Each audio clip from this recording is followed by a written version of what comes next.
Why didn't Descript make a shortcut for adding volume keyframes when you're editing your podcast and you need to go in and manually just boost your volume or lower your volume a little bit in some places? I'm Jen Eads, the head broad in charge at the Brassy Broadcasting Company. And in this video, I'm going to show you how to create your own shortcut or hotkey on your Mac. Here's how you do it without the shortcut. You can see we've got this section right here where we want to raise that volume a little bit. So the way I have to do it without the shortcut is Control-click and then go to Add Volume Keyframe. And we've got a volume keyframe that pops up there. And then I'm going to add another one. So Control-click, add the volume keyframe. And then over here, same thing, add volume keyframe, add volume keyframe. Let's hear how it sounds now. Jen Eads, the head broad in charge at the Brassy Broadcasting Company, and I love to edit my... Okay, that sounds better. Now I'm going to show you how I do this with the shortcut that I created.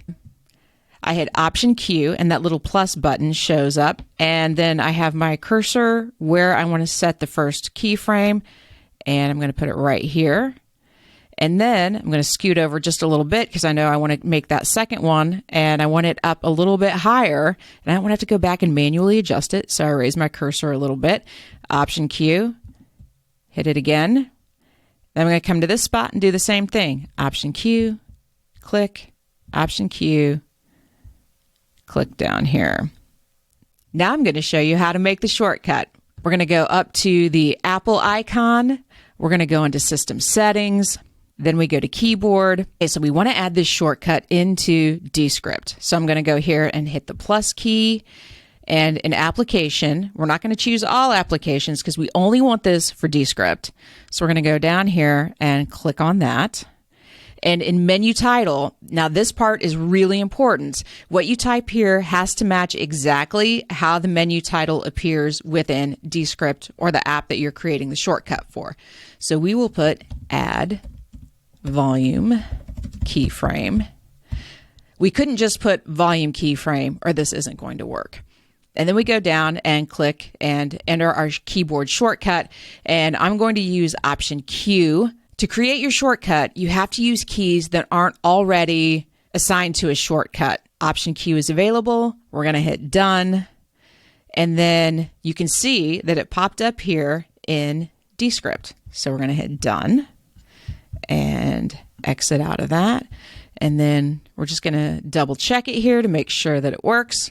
So we go to Option Q, put it there, Option Q, add another one. Okay, friends, and that's it. It's that simple. That is how you set up your shortcuts within your Mac so that you can add volume keyframes in Descript. Descript is my favorite app for recording and editing podcasts right now. And in my next video, I'm going to show you the really simple setup that I use for one camera and 2 microphones for recording in-person interviews. If you haven't tried Descript yet for editing your podcast or recording videos, give it a try. I've got a link in the description below. And let me know what you think. Leave your podcasting questions in the comments because your question might be the topic of a future video. I've created a video podcast recording checklist, and you can download it for free. The link is in the description below. And I'm Jen Eads, the head broad in charge at the Brassy Broadcasting Company. I've got more videos on the way to help you make podcasts that grow your influence, impact, and income. Now get out there and do some good in the world with your podcast.